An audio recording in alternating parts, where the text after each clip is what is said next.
Margus räägib hoopis teist juttu. Ma rääkisin härra Soitule ka, kui ta pikendust rääkis, pikendust. Rääkisin selle sama juttu, et minul on teistsugune informatsioon. Ta ütles sellele ainult, et oi, huvitav informatsioon ja kogu lugu.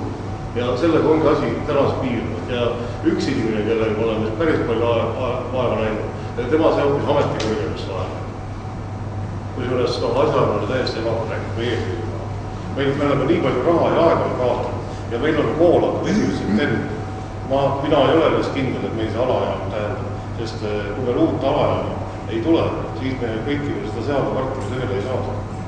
Ma seda konkreetselt keissi vead ei oska kommenteerida, aga eks ma saan seda uurida nende märksõnade juurde, mida te mainisite. Aga kui üldisemalt rääkida, siis tõesti need maaomanikega kokkulepete saamine on, ütleme, projekteerimisprotsessis kõige keerulisem etapp, seda küll. Kui maaomanik ise on valmis, et kui see nii on, jah, seda ma ei oska kommenteerida. Ja siis maakonsult palus pöörda seadus sõlmu poole, et tehke volitus meile, ma olen ise selle asja korda, kuna nemad on praegu selle alaga peale võttima. Ja nad tegid projekti ka meil, et siis nad keeldusid, et öelda, et jah, sõlmu Eesti Energial oma korda, nad ei saanud mingi volitus. No, uurime seda asja, jah. Okei, aga võtaks 2 küsimust veel. Mina ei saanud oma küsimusele vastust seoses investeeringutega Jordaaniasse ja Ühendriikidesse. Kui meil on niisugune investeeringute raha puudus, miks tehakse sellised investeeringud välja pool Eestit?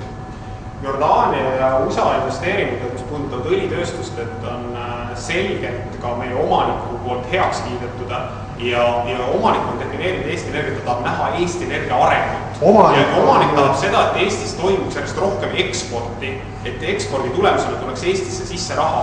Eestil on täna unikaalne teadmine sellest, kuidas põlevkivist teha õli. Ja vabandage väljust, loll oleks seda mitte ära kasutada ja selleks oleme me täna nagu otsinud maailmast neid piirkondi, et kus on põlevkivi. Ja me oleme 2 kohas teinud täna investeeringud ja ma ütlen, et investeeringute kohta need on täna suhteliselt väikesed, kuna see on ärisaladus, ma ei saa neid summas öelda, aga Eesti Energia hakkab kunagi ehitama Jordaaniasse ega USA-sse õlitööstust, meil ei ole selleks raha. See, mida me täna seal, mida me täna seal teeme, on see, et me teeme valmis selle projekti seal. Me teeme kõik paberid valmis. Me läheme uurime, mõõdame, teeme kõik ja siis, kui läheb lõpuks on vaja hakata miljoneid panema sellesse, et ehitada, siis me tuleme sellest projektist välja, me müüme selle kellelegi maha. Näiteks Jordaania projektist müüsime me selle aasta alguses 1/3 juba maha ja sellest rahast sai vaetud kõik kulud, mis me siiani olime teinud ja kuhjaga veel peale. Et see on selge nagu tava, et meil ei ole raha minna sinna tööstus ehitama, aga meil on oskusteave, kuidas see paberite peal valmis teha ja selle pealt me teenime, see raha tuleb Eesti riigile, mitte kellelegi eraomanikule. Täpsustav küsimus, et Välisministeeriumi koduleheküljel on sõna-sõnalt 11. mai 2010 sõlmisid Jordaania valitsus ning Eesti Energia koostöölepingu, millega Eesti Energia investeerib järgneva 10 aasta jooksul $5 miljardit. Eesti Energia investeerib $5 miljardit. Ma ei oska kommenteerida Välisministeeriumi kodulehekülje infot, ei vasta sellist raha, kujutate ette, $5 miljardit on 50 miljonit Eesti krooni, miljardit Eesti krooni. Et Eesti Energia kogu investeeringute kava järgmiseks 10 aastaks võib olla see summa, aga see, kuidas seda segatud, seda saate ise ka aru, et see ei ole reaalne, kus me raha võtame. Mul endal tekkis ka see küsimus, aga paraku teie koduleheküljelt ma ei leidnud seda informatsiooni, et millised teil tegelikult investeeringuplaanid Jordaanias on ja mis ma leidsingi Välisministeeriumi koduleheküljelt sellised. Aga ma kinnitan teile siin, et me teeme täpselt just, et ma üleeilegi siin Lätis seletasin Läti ajakirjanikule, me teeme projekti valmis sealt ja kui selle pealt on võimalik Eesti riigile raha teenida, miks siis mitte? See leping on siis sõlmitud, ei ole? Jordaania kontsessioonileping Jordaanias on sõlmitud, samamoodi on ostetud USA-s selle aasta alguses põlevkivi või maa, mille peal on põlevkivi maadla. Aga ütleme, kui nüüd ühel hetkel, kas Jordaanias või USA-s, kas te ei soovi edasist tööd seal jätkata või te ei suuda täita mõnda kohustust, mis te olete seal võtnud, mida see kaasa toob, et kas siis on teie poolt seal lemmetrahvid või midagi muud analoogset? Iga äri on seotud riskiga ja ka sellel on riskid, aga ma ütleksin, et selle riski, mis kinnitab, et asi korras on, nagu ma ütlesin, et me müüsime ainult 1/3 Jordaania projektist selle aasta alguses maha. ja selle eest maksti sellist hinda, et kõik, mis me siiani sisse pannud olime, seda kurjad tagasi. Et see lisas meile veel kindlust ja see andis ka riigile ja valitsusele kindlust, et minna ja osta ka Ameerika Ühendriikidesse maa ära. Et neid asju nagu vaadatakse ja ega riik ei taha ju täna Eesti Energia kuulub riigile, et riik ei taha ju lollusi teha. Et ta ikkagi väga tõsiselt kaalub, kuhu ta lubab meil investeerida. Eesti riik on teinud lollusi ka. Aga nii on ikka maha, siis kui kullauntsihind oli $500 ja nüüd on kullauntsihind $1500. Ja meile tehti selgeks, et see oli väga hea tehing, see ei olnud väga hea tehing. Ja küsimus on ikkagi selles, et meie ei tea tõepoolest neid tagatisi, neid võimalikke leppetrahve ja ka sanktsioone, mis võivad tulla. Iga äri on tõesti riskiga seotud, aga ma olen lugenud ka eriti USA projekti kohta, et sellega on seotud väga suured tehnilised probleemid kaevandamise ja ma ei tea millega. Keegi põlevkiviinsener või mis mees ta oli, mingis ajalehest lugesin, punkti haaval tõi välja kõik need riskid ja väga veenvalt tõestas, et Eesti Energia ei saa nii lühikeste tähtaegade jooksul kõiki neid kohustusi täita, mis tõttu kaasnevad tõsised ohud ja riskid. Ma arvan, see artikkel, mida te lugesite, oli kirjutatud meie konkurendi endise töötaja poolt, et rohkem ma siin ei kommenteeri. See oli artikkel, kus ta tõesti tegi vihuks ja põrmuks selle, aga on pärit meie konkurendi. Sellisel juhul mina soovitaksin, Eesti kodanikuna soovitaksin, et te avalikust rahastaksite ja seistakse. Ja üks viimane küsimus veel, siis tahaksin ikkagi teada seda, et kõige tähtsam asi, mis ikka Eesti inimest puudutab, on see, et tal on mingi stabiilsus, kindlus tuleviku suhtes. Praegu ei ole mitte mingit kindlust, ainuke kindlus on see, et elektrihind jätkuvalt tõuseb. Seda kogu aeg arvutatakse juba, et nüüd tõuseb 20% ja lähitulevikus on 40%, et see on ainuke kindlus, mida me teame. See toob kaasa plahvatuslikku teiste hindade tõusmisel kõrvalt, kõik hinnad hakkab plahvatuslikult tõusma, siis oleme selles seisus, et inimesel on rahavõtid, on tühjad ja ei tea, kuhu minna, et kas Austraaliasse või Rootsi või Soome, ükskõik kuhu, ainult siit ära. Ja siis ongi niimoodi, et pärast kuulutatakse välja see, et kutsume talendid koju, talendid tuleb. See on just see asi, mis teil peaks, mille peaksite, siin peaks midagi olema, et te saate aru, et ma vastan sellele kahe koha pealt, et see on see oma hind, ma tahan teada. Esimene asi on selles, et kui ülejäänud kütuste hinnad Eestis vabastati 90. alguses, kunagi ka bensiini veel riiklikult reguleeritud, toasooja hind, kõik olid riiklikult reguleeritud, kõik läksid turumajandusest vabalt turule kujunema. Elektri hind on ainukene, mis on täna kinni, et kunagi ka leiva hind oli riiklikult reguleeritud.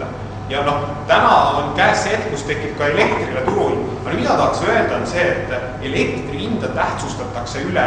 Et te võisite eile lugeda Postimees online'ist, et kui Euroopa Liidus küsiti inimestega, mitu protsenti kogu teie energiakuludest, mis te arvate elekter moodustab? Inimesed keskmisena vastasid 40%. Faktiline tõestus on 8%. Et kui te mõtlete, et te maksate toasooja eest, soojavee eest, gaasi eest, bensiini eest, elektri eest, panete kõik need kokku, siis see elektri osatähtsus ühe majapidamise rahakotis on kuskil 10% juures. Aga lihtsalt täna on Eestis olukord, kus see elekter on kõigil kuidagi väga silmad selle tõttu, et Eesti Energia on nii suur, konkurentsi ei ole, nüüd me tahame konkurentsi tekitada, siis see jälle ei sobi, et vabaturgu ei taha, et niisugune lõputu rada, et minu arust natuke tuleb seda kontekst on, et toasoe võtab inimese rahakotist oluliselt rohkem, soe vesi ka. Ja kellel on auto, siis see kulutab kõige rohkem energiaallikatest bensiini peale. Seda küll, aga te peate ühte asja ka arvestama, et inimeste majanduslik olukord ei ole selline, kui me räägime, et Soomes on elektri, ma ei tea, palju Soomes täpselt elektri hind, aga mitte eriti kallim kui meil. Aga Soome inimene teenib ikkagi tunduvalt rohkem, 4 korda rohkem ja veel enam. Ja millised sotsiaaltoetust on seal, ikkagi me, nagu ma siin ütlesin ka väljas, et meie riik toodab ka sotsiaal põhimõtteliselt. Me liigume selles suunas, et asotsiaalist on inimesed. Aga lugupeetud küsijad, aga Eesti riigil ei ole raha nendeks sotsiaaltoetusteks. Ei, ma räägin see, et elektri hind on liiga kõrge selle. Aga ma ütlen vastu, nagu ma ütlesin teile, et kui me seda investeeringuid ei tee, siis meil lambid kustuvad. Et mis siis lahendus on? Ma ütlen, mis lahendus on. Tootke õlis, 87% keemilisest energiast saate kätte õlina, toote selle Tallinnasse põletate turbiinis ära, saate kätte nii soojuse kui ka elektri kuni 60% efektiivsusega. Ja järelikult peaks Tallinnas on ju kütet ostma kellegi peaks Narvas kütma kliimat. Väga õige. Järelikult me liigume õigus suunas, et Eesti Energia arendab oma põlevkivist õli tootmist just sellepärast, et see on kasumlik. Saate küll viia sooja ka, me teeme teie jaoks. Ei, muidugi saame, me peame osalema Tallinnas konkursil, et nagu pääseda selle sooja turule, aga näiteks Irus ehitada prügiplokk, mis praegu hakkab seal 2013 prügist tootma elektrit ja soojust, et see soojus läheb Tallinna sooja võrguga. Aga me tõesti tõmbame otsad kokku. Lubage mul üks hästi, siin härra tahab veel minust küsimust. Te juba räägite otsaga Jordaanias, aga mina tulin Uti tänava pärast. Ja asi on selles, et enne ehitati majad ja pärast tuli ehitati elektriliin majade vahel.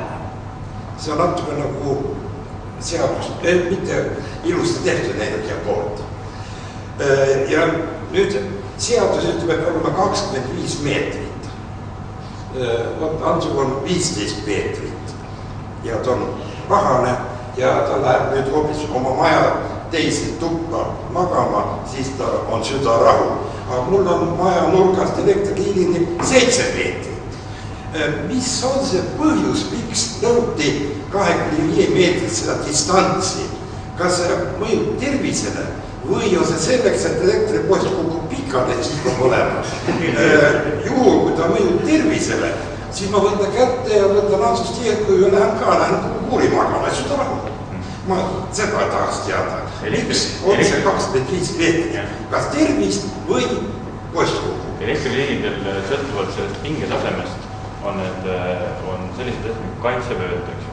Sellel liinil, mis on Vuti tänaval on, tõenäoliselt on siis 25, eks ju. Mida madalam pinge, seda väiksem see kaitsetsoon on. Ja need normid kehtivad tegelikult tõesti ehitamisele juba sügavast nõukogude ajast saadik. Aga see, mille pärast need majad või see liin nendele majadele nii lähedale ehitatud on, sellele mina ei saa mitte kuidagi vastata, sest sel ajal, kui see kõik juhtus, ei olnud mina isegi mõttes kellegi. Aga kui see energia tegi, siis energia peaks viga parandama, nüüd öeldud, oi, meie ei tea, nüüd on Elering. Aga see põhjus ongi see, et see liin kuulub Eleringile. Elering ei kuulu Eesti Energiale, Eleringi aktsiad kuuluvad Eesti Vabariigile. Elering on öelnud ja andnud teile lubaduse, teeb see 2014-2015 on see tema plaanis, et järelikult on Eleringil veel hullemat seisus liine, mis on vaja veel kiiremini, võib-olla kellelgi läheb koodi alt see või koodi pealt see liin läbi. No ma kõige, aga lihtsalt ma tean, et see järjekord tehakse alati selle järgi, et kus kõige rohkem põleb läheb. Kas mõjub tervisele ikka või? Seda ma ei saa küll öelda. Kas teile sellele südate peast saite juba Väina? No me saime jah lubadusi, aga olukord on selline, et te näete ju ise, mis toimub Euroopas. Euro põhimõtteliselt köhib üsna kõvasti ja palavik on ka juba ja räägitakse Hispaania järgmisest abipaketist. Seetõttu me ei tea, me ei saa mingisuguse kindlusega praegu öelda, et 2014-2015 tõepoolest on Eleringil see raha olemas, et neid töid alustada. See on spekulatsioon, aga tõepoolest me täname teid, härrased, et te võtsite vaevaks õhtusel ajal siin olla ja meiega vestelda ja me teeme siit ühe väga selge järelduse. Teie teavitustöö on natuke nõrk ja teil on äärmiselt võluv pressiesindaja, te peaksite teda rohkem kasutama ja inimestele selgitama, nii nagu teil need grafaad on, teil on kindlasti kirjaoskajaid inimesi, kirjutage ajalehtedes, esinege televisioonis, raadios, selgitage, sest et siin on tohutult palju tehnilisi momente, mida inimesed ei tea. Inimestel on oma tõde, meil on oma tõde, meie ajame oma asja, teil on oma teadmised ja oma tõde. Me peame kuskilt ikkagi mingisugused kompromissid ja mingid lahendused leidma ja see ei ole mõeldav niimoodi, et meie lahendame, meie ei saa üksinda lahendada. Me oleme küll seda meelt, et mitte riik ja valitsus ei ole Eesti Energia ja Eleringi omanik. Meie oleme Eesti Energia ja Eleringi omanik. Me oleme kodanikud. Sest üks asi, mida ma veel, ma just enne mõtlesin, kui hakkasin vestlema, ma hämmastusin, olen avastanud, et pärast oma 5 juurit ma olen ka vanaks saanud. Aga ma mäletan, et nõudude aega ja siis ma vaatasin teid, nagu tuli minu noorused meelde. ja tegelikult ühte asja ma tahan küll öelda, et tegelikult mida te võib-olla tähelepanu anda, aga miks me täna ka siin oleme, et tegelikult Eesti riik on hakanud suhtuma inimesed täpselt saama omal nõugi. Me oleme maksumaksjad, me oleme tarbijad, me peame tegema, meie dikteeritakse seda, mida heaks arvatakse. Ja ma tean ka, miks see nii on. Mina töötasin ka omal ajal, tähendab, seal töötasin konsultis 2 aastat. Aga ma tean kõik neid mehi, kes täna eesides on. Need on kõik vanad parteiputid enamusesse. Ja nad kasutavad seda sama taktist, seda sama metoodikat. Noorte järele tuleb põllu juba kasvatatakse peale, meelitades neid suurte rahadega. Et seda ma näen täna, ausalt öelda, ma ei taha kedagi solvata, aga ma näen seda täna teist. Et ausalt, mul on kõrigi eelmist sõjaasjast konsumalidest ja partei sõduritest. Ma ei tahaks neid täna neid teha enam. Aga Märtel me tegi nüüd kokkuvõtte selle kohta, et tõesti me vajame tegelikult ühte asja ja see meie selgitustöö on see, mida me teame, et me peame rohkem tegema. Me püüame seda teha, aga see väga väheste kõrvadele jõuab. Seda lihtsalt kas ei trükita ära või seda moonutatakse. Nüüd kui olla elektri madal. No jah, tegelikult kui isegi majanduskomisjoni esinaine ei saa asjast aru, siis on küll väga. Aga me täna me selle pöördumisele me kätte saanud, me vastame selle pöördumisele kirjale. Ei ole teksti sees kuskil. Ei, vist ei olnud. Jah, see kirjutas. Täna.